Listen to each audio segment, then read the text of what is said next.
الحمد لله نحمده ونستعينه ونستغفره ونؤمن به ونتوكل عليه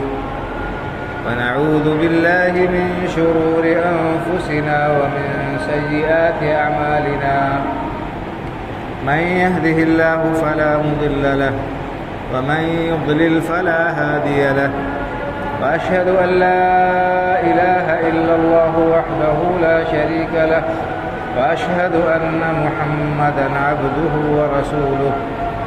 يا أيها الذين آمنوا اتقوا الله حق تقاته ولا تموتن إلا وأنتم مسلمون يا أيها الناس اتقوا ربكم الذي خلقكم من نفس واحدة وخلق منها زوجها وبث منهما رجالا كثيرا ونساء واتقوا الله الذي تساءلون به والأرحام إن الله كان عليكم رقيبا يا أيها الذين آمنوا اتقوا الله وقولوا قولا سديدا يصلح لكم أعمالكم ويغفر لكم ذنوبكم ومن يطع الله ورسوله فقد فاز فوزا عظيما أما بعد فإن خير الحديث كتاب الله وخير الهدي هدي محمد صلى الله عليه وسلم وشر الأمور محدثاتها وكل محدثة بدعة وكل بدعة ضلالة وكل ضلالة في النار. أعوذ بالله من الشيطان الرجيم. يوم نقول لجهنم هل امتلأت وتقول هل من مزيد وأزلفت الجنة للمتقين غير بعيد هذا ما توعدون لكل أواب حفيظ من خشي الرحمن بالغيب وجاء بقلب منيب ادخلوها بسلام ذلك يوم الخلود لهم ما يشاءون فيها ولدينا مزيد وكم أهلكنا قبلهم من قرن هم أشد منهم بطشا فنقبوا في البلاد هل من محيص إن في ذلك لذكرى لمن كان له قلب أو ألقى السمع وهو شهيد ولقد خلقنا السماوات والأرض وما بينهما في 6 أيام وما مسنا من لغوب فاصبر على ما يقولون وسبح بحمد ربك قبل طلوع الشمس وقبل الغروب ومن الليل فسبحه وأدبار السجود واستمع يوم ينادي المناد من مكان قريب يوم يسمعون الصيحة بالحق ذلك يوم الخروج إنا نحن نحيي ونميت وإلينا المصير يوم تشقق الأرض عنهم سراعا ذلك حشر علينا يسير نحن أعلم بما يقولون وما أنت عليهم بجبار فذكر بالقرآن من يخاف وعيد وقال عز من قائل واعبد ربك حتى يأتيك اليقين رب اشرح لي صدري ويسر لي أمري واحلل عقدة من لساني يفقه قولي سبحانك لا علم لنا إلا ما علمتنا إنك أنت العليم الحكيم. اللہ وحدہ لا شریک کی بے پایا حمد و ثنا اور رسول اکرم صلی اللہ علیہ وسلم پر بے شمار صلاۃ و سلام کے بعد معزز حاضرین جمعہ، دینی و ملی بھائیوں اور بزرگوں، رمضان کا مقدس مہینہ ہمارے سروں پر سایہ فگن ہوا۔ اللہ رب العالمین کی رحمتوں اور اس کے فضل و کرم، اس کی نوازشوں اور اس کی بخشش کی سوغات دے کر ہم سے رخصت ہو گیا۔ خوش نصیب ہیں وہ لوگ جنہوں نے اس ماہ مبارک کی قدر کی، اس کے اوقات سے بھرپور فائدہ اٹھایا اور اپنی آخرت کے لیے انہوں نے ساد راہ اور توشہ جمع کیا۔ بزرگوں اور بھائیوں،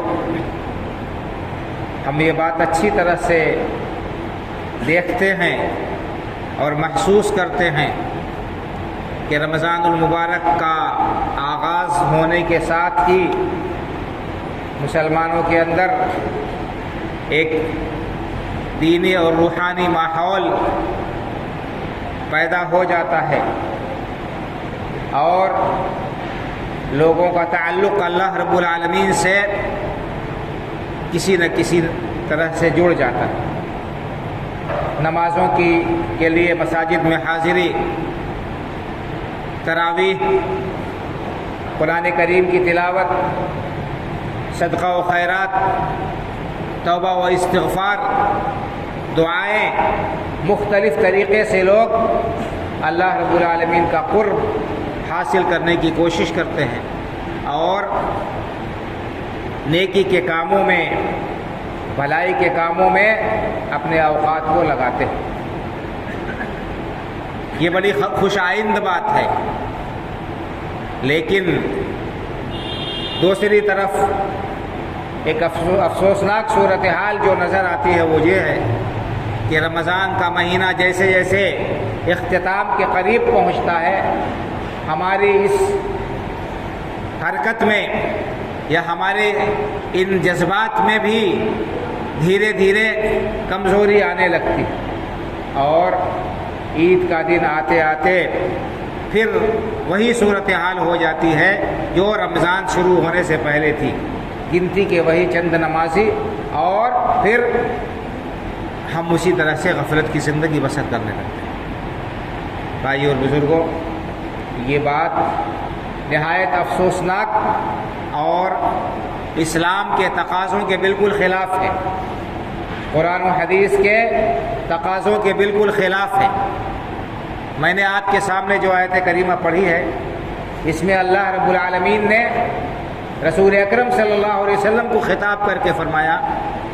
کہ وَاعْبُدْ رَبَّكَ حَتَّى يَأْتِيَكَ الْيَقِينُ، اے نبی کریم صلی اللہ علیہ وسلم، آپ اپنے رب کی عبادت کرتے رہیے یہاں تک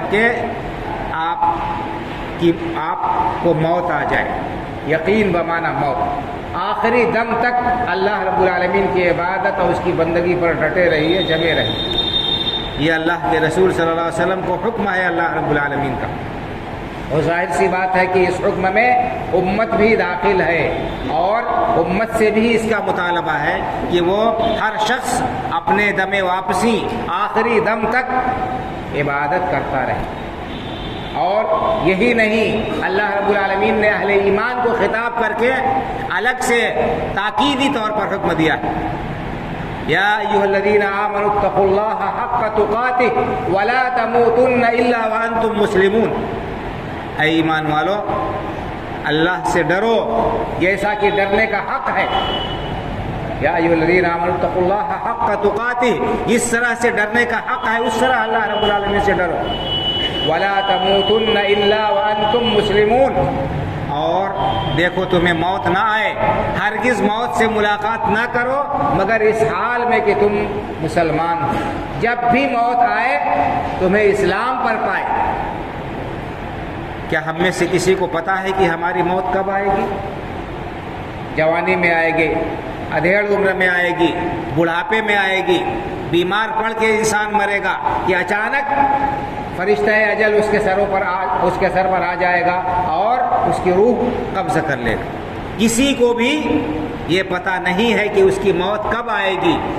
کس گھڑی آئے گی، کس لمحے آئے گی، کس جگہ آئے گی، کس حالت میں آئے گی۔ تو وَلَا تَمُوتُنَّ إِلَّا وَأَنْتُمْ مُسْلِمُونَ، تمہیں موت نہ آئے، ہرگز موت نہ آئے مگر اس حال میں کہ تم مسلمان ہو۔ یعنی مطلب یہ ہوا کہ ایک مسلمان کو اپنی پوری زندگی اسلامی اصولوں کے مطابق، اللہ اور اس کے رسول صلی اللہ علیہ وسلم کے فرمان کے مطابق بسر کرنی ہوگی، تاکہ وہ جب بھی موت سے ملاقات کرے اسلام پر، اس کی موت اسلام پر۔ اور ظاہر سی بات ہے کہ بھائی اور بزرگوں، یہ اسلام ایک مکمل ضابطۂ حیات ہے۔ اسلام صرف چند ظاہری رسوم کا نام نہیں ہے، اسلام صرف مسجد تک محدود نہیں ہے، نماز روزے تک اسلام محدود نہیں ہے، اسلام پوری زندگی کے لیے نظام اور دستور ہے، دستور حیات ہے۔ اللہ رب العالمین نے کیا فرمایا کہ الیوم اکملت لکم دینکم واتممت علیکم نعمتی ورضیت لکم الاسلام دینا۔ اللہ رب العالمین نے آیت کریمہ نازل فرمائی حجۃ الوداع کے موقع پر سن 10 ہجری میں۔ اللہ رب العالمین نے فرمایا آج میں نے تمہارے لیے تمہارے دین کو مکمل کر دیا، الیوم اکملت لکم دینکم، آج میں نے تمہارے لیے تمہارے دین کو مکمل کر دیا، واتممت علیکم نعمتی، اور اپنی نعمت تمہارے اوپر تمام کر دی، مکمل کر دی، ورضیت لکم الاسلام دینا، اور تمہارے لیے اسلام کو بطور دین کے میں نے پسند کر لیا، منتخب کر لیا۔ تو اسلام یہ مکمل ضابطۂ حیات ہے بھائی اور بزرگوں، یہ صرف چند محدود چیزوں کا اور مخصوص چیزوں کا نام نہیں ہے۔ اس لیے ہم نے رمضان سے جو کچھ سیکھا ہے اس پر مستمر اور مداومت برتنے کی ضرورت ہے کہ ہمارا معمول اور ہمارے معاملات اسی طرح سے رہے جیسے ہم نے رمضان میں سیکھا ہے۔ ہم نے 1 مہینے تک جو تربیت حاصل کی ہے رمضان میں کہ ہم اللہ رب العالمین کی مرضی کو، اس کے حکم کو ترجیح دیں گے، اپنی پسند پر، اپنی خواہش پر، ہمارے نزدیک اللہ کا حکم مقدم ہوگا، یہی جذبہ ہمارے دلوں میں سال کے بقیہ دنوں میں بھی ہونا چاہیے بھائی اور بزرگ۔ انسان ایک مسلمان محض اللہ رب العالمین کی رضامندی کے لیے، اس کی خوشنودی حاصل کرنے کے لیے بھوک اور پیاس کی شدت برداشت کرتا ہے اور کھانے پینے کو چھوڑتا ہے، اپنی خواہش سے دستبرداری اختیار کرتا ہے۔ تو یہ اللہ رب العالمین کی رضامندی کے لیے ایک مسلمان جب اس کے حلال کردہ چیز کو چھوڑنے پر آمادہ اور تیار ہے اور اس کا عملی مظاہرہ کرتا ہے تو یہ یقینی طور پر اس بات کا ثبوت ہے کہ وہ اللہ کی حرام کردہ چیزوں سے باز آنے کے لیے اور بھی زیادہ تیار رہے، اور بھی زیادہ وہ تیار اور آمادہ رہے۔ جو کام اللہ رب العالمین نے غیر رمضان میں حرام کیے ہیں وہ ان سے بچے گا، ان سے احتراز اور پرہیز کرے گا۔ تو بہرحال یہ آیت کریمہ ہمارے ذہن میں رہنی چاہیے۔ اللہ رب العالمین کا یہ فرمان ہر شخص کے ذہن میں رہنا چاہیے کہ وَاعْبُدْ رَبَّكَ حَتَّى يَأْتِيَكَ الْيَقِينُ، اور اپنے رب کی عبادت کرتے رہیے یہاں تک کہ موت سے جا ملیے، یہاں تک کہ موت آپ کو آ جائے۔ تو اللہ کے رسول صلی اللہ علیہ وسلم نے اسی کے مطابق عمل کیا۔ اللہ کے رسول صلی اللہ علیہ وسلم آخری دم تک اللہ رب العالمین کی عبادت، اس کی اطاعت اور اس کے فرما برداری میں لگے رہے۔ اور بھائی اور بزرگوں، سب سے اہم، سب سے واضح و ظاہر مظہر اللہ رب العالمین کی اطاعت اور فرما برداری کا اور سب سے عظیم عبادت کیا ہے؟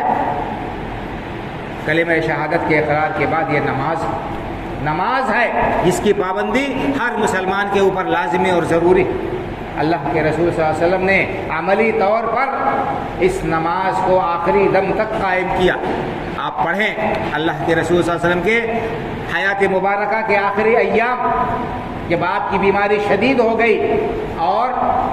بخار کی شدت سے، تکلیف کی وجہ سے بار بار آپ کے اوپر غشی طاری ہو جاتی تھی، جیسے ہی آپ کو افاقہ ہوتا تھا آپ سب سے پہلے کیا پوچھتے تھے؟ کیا لوگوں نے نماز پڑھ لی؟ اصل الناس، کیا لوگوں نے نماز پڑھ لی؟ اللہ کے رسول صلی اللہ علیہ وسلم کو اتنا زیادہ فکر تھی نماز کی، اتنا زیادہ آپ اہتمام کرتے تھے، اور آپ نے آخری وصیت جو کی امت کو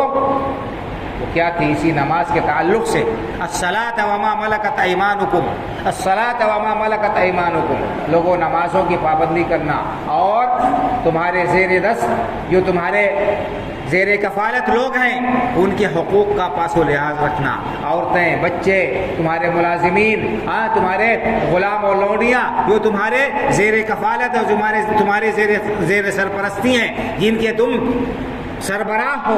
ان کو کمزور سمجھ کر ان کے اوپر ظلم نہ کرنا، زیادتی نہ کرنا، ان کی حق تلفی نہ کرنا۔ اللہ کے رسول صلی اللہ علیہ وسلم نے یہ 2 باتیں بتائیں، ایک حقوق اللہ میں سے بتایا نماز کی پابندی، اور دوسرے لوگوں کے حقوق کا پاس و لحاظ رکھنا اور کسی کے اوپر ظلم و زیادتی اور سختی نہ کرنا۔ تو بہرحال اس وَاعْبُدْ رَبَّكَ حَتَّى يَأْتِيَكَ الْيَقِينُ کا تقاضا، اور رمضان المبارک میں ہم نے جو کچھ بھی عبادتیں کی ہیں ان عبادتوں کا یہ تقاضا ہے کہ ہم اس نماز کو اور دوسرے نیکی و بھلائی کے کاموں کے سلسلے کو آئندہ بھی جاری و ساری رکھیں۔ رمضان کا جو رب ہے وہی رمضان کے بعد دوسرے مہینوں کا بھی رب ہے. وہ اللہ جس نے رمضان میں نماز فرض کی ہے، وہ اللہ جس نے رمضان میں نیکی و بھلائی کا حکم دیا ہے، اسی نے رمضان کے بعد بھی نماز فرض کی، اسی نے بھلائیوں کا حکم دیا ہے رمضان کے بعد دوسرے دنوں میں بھی، اور اس کی بڑی فضیلت بھی بیان کی گئی ہے. بھائی اور بزرگوں، ہم دنیا کے سلسلے میں بڑے سیانے، بڑے ہوشیار ہیں، کوئی موقع ضائع نہیں ہونے دیتے جس میں ہمیں 2 پیسے کا نفع ہو. انسان جب دیکھتا ہے کہ موسم اور سیزن اچھا ہے، کاروبار اچھا چل رہا ہے، تو پوری محنت اور کوشش کرتا ہے کہ وہ مستقبل کے لیے زیادہ سے زیادہ جو ہے کمائی کر لے اس میں. تو یہ دنیا کی جو زندگی ہمیں ملی ہے بھائی اور بزرگوں، یہ آخرت کے لیے کھیتی کرنے کا موقع ہے، اور یہ جو ہم کو دن ملے ہیں، ہماری زندگی کے جو بقیہ ایام ہیں، یہ ہمارے لیے بہترین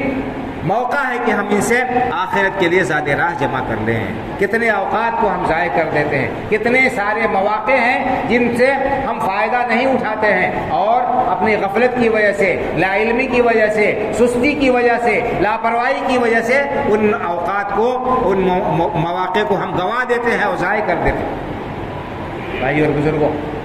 نیکی و بھلائی کے بہت سارے راستے ہیں، نیکی اور بھلائی کے بہت سارے راستے ہیں، انسان ان کو اپنائے اور اختیار کرے. اللہ کے رسول صلی اللہ علیہ وسلم نے رمضان المبارک کے فرض روزوں کے بعد شوال کے مہینے میں 6 روزہ رکھنے کی بڑی فضیلت بیان فرمائی. آپ کا ارشاد ہے، صحیح حدیث ہے کہ من صام رمضان ثم اتبعہ 6 من شوال کان کصیام الدہر. جو شخص رمضان المبارک کے روزے رکھنے کے بعد شوال کے مہینے میں 6 روزے رکھ لیتا ہے تو اسے پورے سال روزہ رکھنے کا ثواب ملے گا. گویا کہ اس نے پورے سال روزہ رکھا. تو یہ شوال کے مہینے میں 6 روزے عورتیں تو رکھتی ہیں، اہتمام کرتی ہیں، لیکن مردوں کے اندر بہت کم اس کا خیال ہوتا ہے، یا بہت کم لوگ اس کا اہتمام کرتے ہیں. ہمیں چاہیے کہ ہم اس فضیلت کو حاصل کرنے کی کوشش کریں. شوال کے مہینے میں 6 روزے ہم رکھ لیں اور سال بھر کے روزوں کا ثواب حاصل کریں. اور یہ روزے شوال کے انسان عید کے دن نہیں روزہ رکھ سکتا ہے، عید کے دن روزہ رکھنا حرام ہے. اس کے بعد 2 تاریخ سے لے کر شوال کا مہینہ ختم ہونے تک اور ذی القعدہ کا چاند نظر آنے سے پہلے پہلے کسی بھی دن رکھ سکتا ہے، چاہے متواتر رکھے چاہے ناغے سے رکھے، لیکن 6 روزے شوال کے مہینے میں یہ مقید ہے. ان کو انسان اگر رکھ لیتا ہے تو اس کا بڑا ثواب، اور اس طرح سے سال بھر روزہ رکھنے کا اسے ثواب مل جائے گا. تو ہمیں اس کا اہتمام کرنا چاہیے اور اس موقع سے پورا فائدہ اٹھانا چاہیے. یہ آخرت کے لیے بہت بڑا ہمارے لیے توشہ ہو جائے گا. اس کے علاوہ بھائی اور بزرگوں، اللہ کے رسول صلی اللہ علیہ وسلم نے اور بھی بہت چھوٹے چھوٹے اعمال ہیں، ان چھوٹے چھوٹے اعمال کی بڑی فضیلت بیان فرمائی. ہمارا بہت معمولی وقت اس میں جائے گا، لیکن اس کا فائدہ کتنا ہوگا، یہ فائدہ بہت ہی عظیم اور زبردست ہوگا. حدیث میں ام المؤمنین حضرت ام حبیبہ رضی اللہ تعالیٰ عنہ فرماتی ہیں کہ اللہ کے رسول صلی اللہ علیہ وسلم نے فرمایا کہ جس شخص نے 12 رکعتیں پڑھی، 5 وقت کی نمازوں کے آگے پیچھے جس نے 12 رکعتیں نماز پڑھی، ان کو سنن راتبہ کہتے ہیں. اللہ رب العالمین ان 12 رکعتوں کی پابندی کرنے کی وجہ سے اس کے لیے جنت میں ایک گھر تیار کریں گے. کون سی 2 رکعتیں؟ 12 رکعتیں ہیں. فجر سے پہلے 2 رکعت، ظہر سے پہلے 4 رکعت، ظہر کے بعد 2 رکعت، اور مغرب کے بعد 2 رکعت، اور عشاء کے بعد 2 رکعت. فجر سے پہلے کی 2 سنت ہے، ان کی الگ سے فضیلت ہے. اللہ کے رسول صلی اللہ علیہ وسلم نے فرمایا کہ رکعت الفجر خیر من الدنیا وما فیہا. فجر کی 2 رکعت ہے، یہ دنیا اور دنیا کے اندر جو کچھ بھی ہے ان سب سے بہتر ہے، ان سے زیادہ قیمتی. ایک انسان پوری زندگی محنت اور کوشش کرے تو ساری دنیا وہ نہیں کما سکتا ہے، ساری دنیا کا وہ مالک نہیں ہو سکتا ہے، لیکن فجر کی 2 رکعت اگر پڑھتا ہے تو پوری دنیا کے مل جانے سے بہتر ہے، اور اس کو اس کے حق میں یہ چیز بہتر ہے. ہم سنتوں کو تو جانے دیجیے، فجر کے فرض کو ضائع کر دیتے ہیں. جبکہ اللہ کے رسول نے فرمایا کہ من صلی البردین دخل الجنہ، جو شخص 2 ٹھنڈی نمازیں پڑھے گا وہ جنت میں جائے گا، یعنی پابندی کے ساتھ۔ کون سی ہے؟ فجر کی نماز، فجر کی جب نماز اور عصر کی نماز، جو شخص پابندی کے ساتھ ان کو پڑھتا ہے آپ نے بشارت دی ہے کہ ایسا شخص جنت میں جائے گا، تو یہ فرض بھی ادا ہو جائے گا۔ اور اس کے ساتھ ساتھ ہمارے لیے اتنی بڑی بشارت ہو رہی ہے، 12 رکعت ہے، فجر سے پہلے 2 رکعت اور ظہر سے پہلے 4، 6 ہو گئی، ظہر کے بعد 2، 8 ہو گئی، مغرب کے بعد 2 رکعت ہے اور عشاء کے بعد 2 رکعت ہے۔ یہ 12 رکعت ہے جو پابندی کے ساتھ پڑھتا ہے، اس کو سنن رواتب بولتے ہیں، ان کو سنن رواتب بولتے ہیں۔ ان سنن رواتب کی پابندی اگر انسان کرے گا تو اسے اللہ رب العالمین کی طرف سے جنت میں ایک گھر ملے گا۔ بتائیے جنت میں داخلہ کتنی عظیم چیز ہے۔ دنیا میں اگر آپ بڑے سے بڑا محل بنا لیں، آخر ایک نہ ایک دن چھوڑ کر جانا ہے، لیکن جنت میں اگر کسی کو محل مل گیا تو ہمیشہ ہمیش کے لیے وہ کامیاب ہو گیا، اور اس سے بڑی کامیابی کوئی نہیں ہو سکتی۔ یہ 12 رکعتیں اگر ہم جوڑیں تو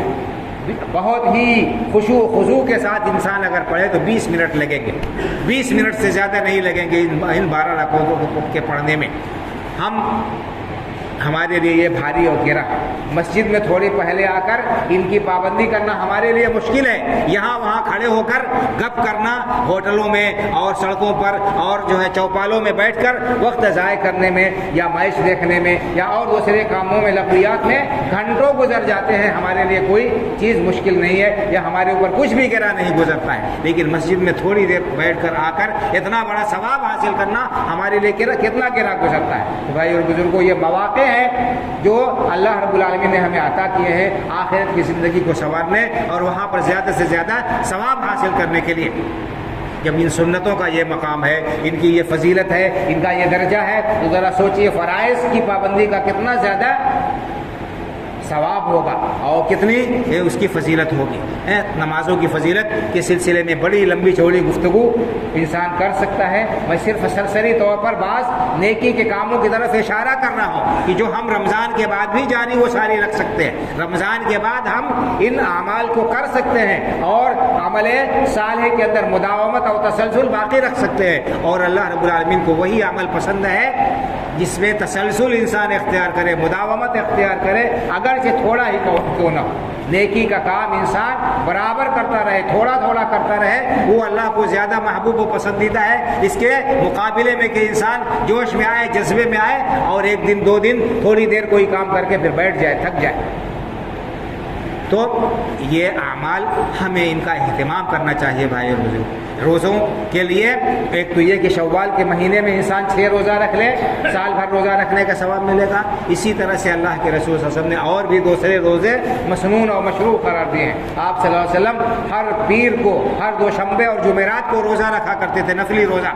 آپ سے پوچھا گیا تو آپ نے فرمایا کہ دوشنبہ کا دن یہ میری ولادت کا دن ہے، تو میں اس لیے روزہ رکھتا ہوں، اور جمعرات کو بندوں کے اعمال اللہ کی بارگاہ میں پیش کیے جاتے ہیں۔ مجھے یہ بات پسند ہے کہ میرا عمل اللہ کی بارگاہ میں اس حال میں پیش کیا جائے کہ میں روزے سے ہوں۔ تو آپ نے دوشنبہ اور جمعرات کو روزہ رکھا ہے اور اس کا یہ سبب بیان فرمایا ہے۔ اسی طرح سے آپ نے ہر مہینے 3 روزہ رکھنے کی ترغیب دی ہے، ہر مہینے میں 3 روزہ رکھنے کی ترغیب دی ہے، اور وہ کون سے انسان کبھی بھی رکھ سکتا ہے، لیکن زیادہ بہتر یہ ہے کہ 13، 14 اور 15 چاند کی جو 13، 14، 15 تاریخ ہوتی ہے جن میں چاند پورا ہوتا ہے، ان کو ایام بیض کہتے ہیں، ان دنوں میں روزہ رکھنے کی اور بھی خصوصی طور پر آپ نے ترغیب دی ہے۔ تو یہ اعمال ہیں، ہمیں ان کو کرنے کا اہتمام کرنا چاہیے۔ اسی طرح سے صدقہ و خیرات کا معاملہ ہے بھائی اور بزرگوں، صدقہ اور خیرات کے لیے کوئی وقت متعین نہیں ہے، اور اسی طرح سے اس کے لیے صاحب نصاب ہونا بھی کوئی ضروری نہیں ہے۔ صاحب نصاب انسان کے اوپر تو زکوٰۃ فرض ہے سال میں 1 بار، اور اگر زکوٰۃ نہیں ادا کرے گا تو وہ گناہگار ہوگا، وہ مجرم ہوگا، اللہ کے ہاں اس کی گرفت ہوگی اور اس کو سزا ملے گی۔ لیکن اگر کوئی شخص صاحب حیثیت نہیں ہے، صاحب نصاب نہیں ہے، تو اسے بھی نیکی کمانے کا موقع اللہ رب العالمین نے دیا ہے، اور صدقات و خیرات نفلی جو ہے ان کا حکم دیا ہے، اور اس کی بڑی تاکید کی ہے، اس کی بڑی فضیلت بیان فرمائی ہے۔ اللہ کے رسول صلی اللہ علیہ وسلم نے فرمایا کہ ما نقصت صدقۃ من مال، صدقہ جو ہے مال میں کوئی کمی نہیں کرتا ہے۔ صدقہ کرنے سے مال میں کمی نہیں ہوتی ہے بلکہ مال میں اضافہ ہوتا ہے۔ اسی طرح سے ایک حدیث میں اللہ کے رسول صلی اللہ علیہ وسلم نے بیان فرمایا ہے کہ ہر روز صبح کے وقت 2 فرشتے اترتے ہیں اور ان میں سے ایک فرشتہ کہتا ہے اللہم اعط منفقا خلفا، اے اللہ جو خرچ کرتا ہے تیرے راستے میں، صدقہ و خیرات کرتا ہے، اس کے مال میں تو بڑھوتری کر دے، اس کا بدل اسے دے جو تیرے راستے میں نکالتا ہے۔ اور دوسرا فرشتہ بد دعا دیتا ہے اللہم آت ممسکا تلفا، اے اللہ جو مال کو روک کر رکھتا ہے، تیرے راستے میں خرچ نہیں کرتا ہے، ضرورت مندوں کو نہیں دیتا ہے، اے اللہ اس کے مال کو برباد کر دے۔ ہر روز جو ہے فرشتے دو آتے ہیں اور یہ ایک جو ہے اللہ کے راستے میں خرچ کرنے والے کے لیے دعا کرتا ہے اور دوسرا جو اللہ کے راستے میں خرچ نہیں کرتا ہے اس کے لیے بد دعا کرتا ہے۔ تو اس طرح سے مفسرین نے شارحین رحمہ اللہ نے لکھا ہے کہ ہر انسان کو چاہیے کہ وہ تھوڑا ہی صحیح صدقہ کرے، 1 روپیہ 2 روپیہ ہی صحیح وہ صدقہ کرے، اور جو انسان صدقہ کرتا ہے اس صدقے سے بہت ساری برکت ہوتی ہے، اس کی برکت ہوتی ہے۔ قرآن میں بھی اللہ رب العالمین نے اس کا حکم دیا ہے اور احادیث کے اندر بھی ان کی بڑی جو ہے تاکید کی گئی ہے، بڑی فضیلت بیان کی گئی۔ صدقہ کرنے سے کیا ہے اللہ رب العالمین کی ناراضگی دور ہوتی ہے، صدقہ برے موت سے بچاتا ہے، صدقہ کرنے سے اور بھی مصیبتیں ٹلتی ہیں، برائیاں جو ہے انسان سے تکلیفیں دور ہوتی ہیں۔ صدقہ اور خیرات کرنے کے بہت سارے فوائد و فضائل قرآن کریم میں بیان کیے گئے ہیں، تو ان کا بھی ہمیں اہتمام کرنا چاہیے۔ ہم نے رمضان میں جس طرح سے غریبوں کی خبرگیری کی ہے اور اب فرض زکوٰۃ کے ذریعے سے ہم نے ان کا تعاون کیا ہے، یہ سلسلہ خیر اور بھلائی کا رکنا نہیں چاہیے، اس کو جاری و ساری رہنا چاہیے۔ اور بھی ان کے علاوہ خیر و بھلائی کے دوسرے کام ہیں امر بالمعروف اور نہی عن المنکر، لوگوں کو بھلائی کی ترغیب دیں اور برائیوں سے روکیں۔ یہ بہت بڑا اور اہم فریضہ ہے، اگر ہم اس فریضے سے کوتاہی اختیار کریں گے، اللہ کے دین کو نہیں پہنچائیں گے، لوگوں کو برائی کرتے ہوئے دیکھیں گے اور آنکھیں بند کر لیں گے تو اللہ رب العالمین کی پکڑ سے ہم نہیں بچ سکتے۔ یہ کافی نہیں ہے کہ انسان خود جو ہے نیکی کرے اور لوگوں کو نیکی کی ترغیب نہ دے اور لوگوں سے وہ برائی سے نہ روکے۔ اگر ایسا ہو گیا، برائی کو نہ روکا گیا تو عذاب آئے گا، جب گناہ زیادہ ہو جائیں گے تو سارے کے سارے لوگ اللہ کی گرفت میں ہو جائیں گے۔ حدیث میں آتا ہے اللہ کے رسول صلی اللہ علیہ وسلم نے ایک بار یہ بات بیان فرمائی ویل للعرب من شر قد اقترب، کہ ویل اور ہلاکت اور بربادی ہے اہل عرب کے لیے اس برائی سے جو قریب آ چکی۔ اور آپ نے فرمایا کہ آج یاجوج و ماجوج کی دیوار میں اتنا سوراخ ہو گیا، آپ بہت گھبرائے ہوئے تھے۔ تو امہات المؤمنین میں سے ایک ام المؤمنین نے پوچھا ہے اللہ کے رسول صلی اللہ علیہ وسلم انہلک وفینا الصالحون یا انہلک وفینا الصالحون، اے اللہ کے رسول صلی اللہ علیہ وسلم کیا نیک لوگوں کے ہوتے ہوئے بھی اللہ کا عذاب آ سکتا ہے؟ نیک لوگوں کے ہوتے ہوئے بھی اللہ کا عذاب آ سکتا ہے؟ تو آپ نے فرمایا کہ نعم اذا کثر الخبث، جی ہاں، نیک لوگوں کے ہوتے ہوئے بھی اللہ کی پکڑ نازل ہو سکتی ہے۔ جب برائی زیادہ ہو جائے گی، برائی کا غلبہ ہو جائے گا تو اللہ رب العالمین کی طرف سے عذاب آئے گا اور سارے کے سارے لوگ اس عذاب کی گرفت میں آ جائیں گے، دنیا میں نہیں بچ سکیں گے۔ ہاں، آخرت میں ہر شخص کا حساب اس کے عمل کے مطابق اور اس کو بدلہ اس کی نیت کے مطابق ملے گا، لیکن دنیا میں سزا سے اللہ کی اور گرفت سے نہیں بچ سکتے ہیں۔ تو امر بالمعروف اور نہی عن المنکر، بھلائی کا حکم دینا اور برائی سے روکنا، یہ بھی ایک بہت بڑی ہماری ذمہ داری ہے، اس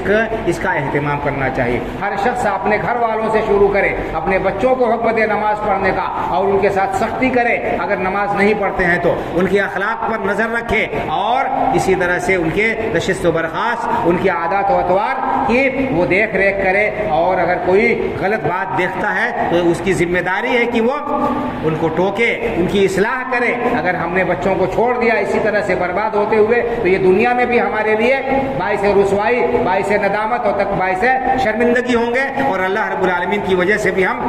اللہ رب العالمین کی بارگاہ میں بھی ہم پکڑ سے نہیں بچ سکتے ہیں، اللہ کی ناراضگی سے نہیں بچ سکتے، ذمہ داری سے نہیں بچ سکتے۔ حدیث پاک میں اللہ کے رسول صلی اللہ علیہ وسلم نے ارشاد فرمایا کلکم راع وکلکم مسئول عن رعیتہ، تم میں کا ہر شخص چرواہا اور ذمہ دار ہے اور ہر شخص سے اس کی رعایا کے بارے میں سوال ہوگا، حساب ہوگا، پوچھا جائے گا اللہ رب العالمین سے۔ ہر انسان، ہر شخص جو گھر کا سرپرست ہے، ذمہ دار ہے، اس سے اس کے بال بچوں کے بارے میں، اس کے ماتحتوں کے بارے میں پوچھا جائے گا۔ تم نے ان کی کیسی تربیت کی، تم نے ان کے جو ہے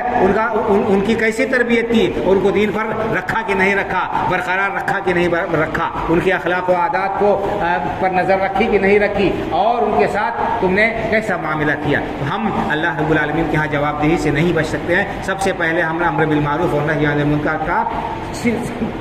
سلسلہ اپنے گھر سے شروع کریں، اور اس کے بعد اپنے رشتہ داروں سے، اپنے محلے والوں سے، جہاں تک جس سے توفیق ہو سکتی ہے، جہاں تک اس کا دائرہ ہے، جہاں تک اس کی پہنچ ہے، ہر شخص ذمہ دار اور جواب دہ ہے۔ کہنے کا مطلب یہ ہے کہ ہم رمضان سے ہم نے جو کچھ سیکھا ہے اس کو، اس نیک عمل کو باقی رکھنے کی کوشش کریں، اور اللہ رب العالمین نے جو کہا ہے کہ وَاعْبُدْ رَبَّكَ حَتَّىٰ يَأْتِيَكَ الْيَقِينُ، اپنی پوری زندگی اللہ رب العالمین کی عبادت و بندگی میں، اس کے احکام پر عمل پیرا ہونے میں ہم صرف کریں، یہی عزم کریں، یہی ارادہ کریں، اسی کے لیے کوشش کرے۔ جب انسان کا عزم اور ارادہ صحیح ہوگا، اس کی نیت صحیح ہوگی، تو اللہ رب العالمین کی طرف سے مدد ہوگی، اس کی طرف سے توفیق حاصل ہوگی۔ اللہ رب العالمین سے دعا ہے کہ اللہ تعالی ہمیں نیک اعمال مسلسل کرتے رہنے کی توفیق عطا فرمائے۔ اللہ رب العالمین نے ہمیں جس طرح رمضان کے مبارک مہینوں میں نیکی و بھلائی کا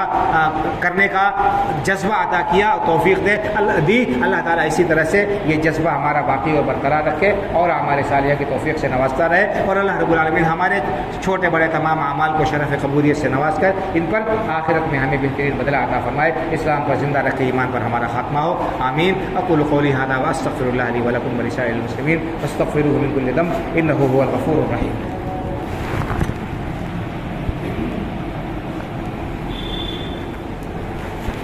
ان الحمد للہ نحمده ونستعینه ونستغفره ونؤمن به ونتوکل علیہ ونعوذ بالله من شرور أنفسنا ومن سيئات أعمالنا،